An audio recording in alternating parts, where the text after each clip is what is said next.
Why did she freeze like that? We were standing under the dim, flickering lights of the Fullerton L platform. The rumble of an approaching Brown Line train shaking the steel beneath our feet. I had just casually asked about the delicate new tattoo on her wrist, a small, stylized wave. Her smile vanished, replaced by a mask of pure, unadulterated panic. Her eyes darted away, refusing to meet mine. In that split second, watching the blood drain from her face, a cold dread washed over me. I knew, with a certainty that chilled me to the bone, that the wave on her wrist was part of a larger, darker ocean I was about to drown in. If you love stories that keep you on the edge of your seat, make sure you hit that subscribe button and turn on notifications. You won't want to miss how this ends. Her name was Clara. To me, she was the sun, the moon, and the Chicago skyline all rolled into one. We'd been married for 7 years, built a life in a cozy 2-bedroom in Lincoln Park, just a short walk from the lake. Our life wasn't perfect, but it was ours, or so I thought. The first crack appeared at a company dinner. Clara worked in marketing, and her firm was celebrating a huge new account. I was standing near the bar when her boss, a slick, overconfident guy named Marcus, clapped me on the shoulder. "You're a lucky man," he slurred, his breath thick with expensive whiskey. "Clara's a real team player. Goes the extra mile for the team, if you know what I mean." He winked.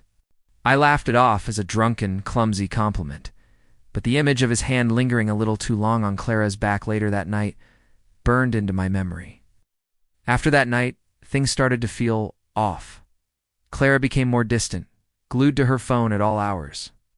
She'd angle the screen away from me, a nervous habit she'd never had before. "Just work stuff," she'd say, her voice a little too breezy. Then came the late nights, project deadlines, team brainstorming sessions. The excuses were always plausible, but they started piling up, forming a wall between us. I tried to talk to her, to breach the growing distance.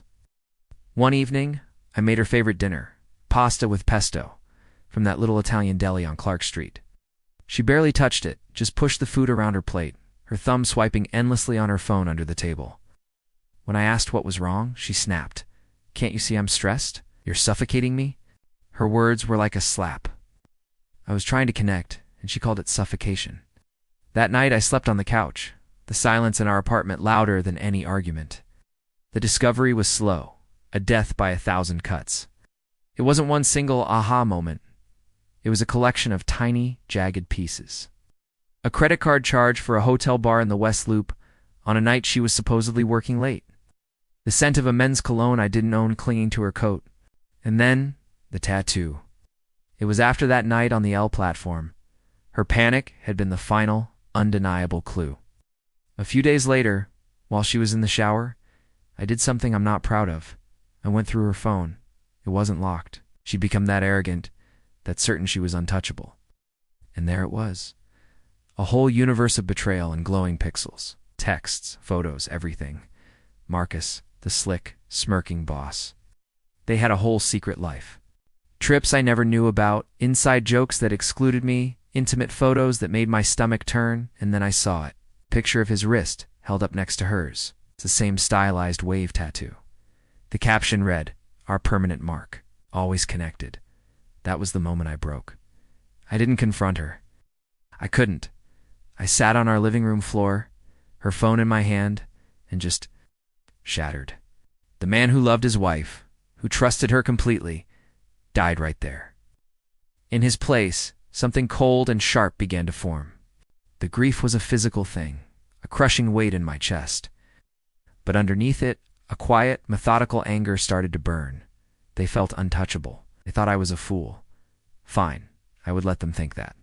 For a little while longer, I put the phone back, erased my digital footprints, and went to the kitchen to make coffee, my hands shaking. When she came out, wrapped in a towel, smiling as if nothing was wrong, I smiled back.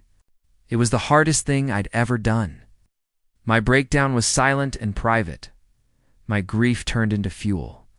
I stopped being a husband and became a strategist. The first step was information. Started documenting everything.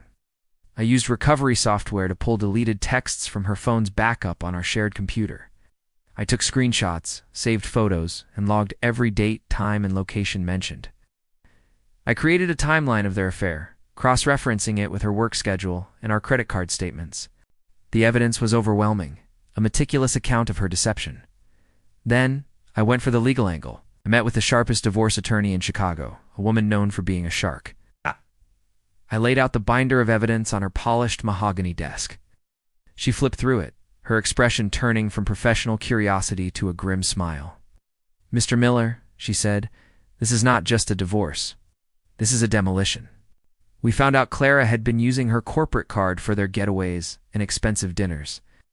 A clear violation of company policy. Marcus, as her direct superior, was in an even more precarious position. The trap was set. The final phase was public exposure, and I wanted it to be spectacular. Clara's firm was hosting its annual awards gala at the Art Institute of Chicago. It was their biggest night of the year. Clara was up for a major award, and Marcus was the keynote speaker. It was perfect. A week before the gala, my lawyer sent a carefully worded package to the CEO and the entire board of directors of Clara's company. It contained a curated selection of the evidence. Hotel receipts on the company dime timesheets showing Clara was with Marcus when she was supposed to be working, and a few choice text messages highlighting the inappropriate relationship between a manager and his subordinate. We timed it to land just late enough that they could uncancel the gala without causing a massive scene. The night of the gala arrived. Clara was radiant in a new dress, bubbling with excitement about her award. She had no idea she was a dead woman walking. I played the part of the proud, supportive husband one last time. We walked into the grand hall, filled with the city's marketing elite. As Marcus took the stage to begin his keynote, I saw the CEO enter from a side door, his face like thunder, flanked by 2 other board members. They made a beeline for the stage. They didn't even let him finish his opening sentence. They stopped the whole event. In front of hundreds of her colleagues and peers, they publicly suspended Marcus and announced an immediate internal investigation into serious ethical violations. The room went dead silent, but you could hear a pin drop. Then all eyes turned to Clara. Her face crumpled. The arrogant confidence she wore like armor dissolved into raw, humiliating panic. In that instant, she knew it was me. I didn't say a word. I just gave her a small, cold nod, turned around, and walked out of the Art Institute, leaving her to be devoured by the consequences she had so carefully cultivated. I never saw her again. The divorce was swift and brutal. She lost her job, her reputation, and any claim to our shared assets due to a marital fraud clause. I heard through the grapevine she moved back in with her parents in some small town, a pariah. Marcus was fired, and his career was obliterated. Sometimes, late at night, I walk down by the lake, near the same spot where I proposed to her. The water is dark and cold, and the waves roll in and out, erasing everything on the sand. I got what I wanted. Justice. Revenge. But standing here, all I feel is the silence where a life used to be. The love is gone, the anger is gone, and all that's left is this haunting, empty quiet. It was a perfect revenge, but I destroyed my own heart to achieve it. The end.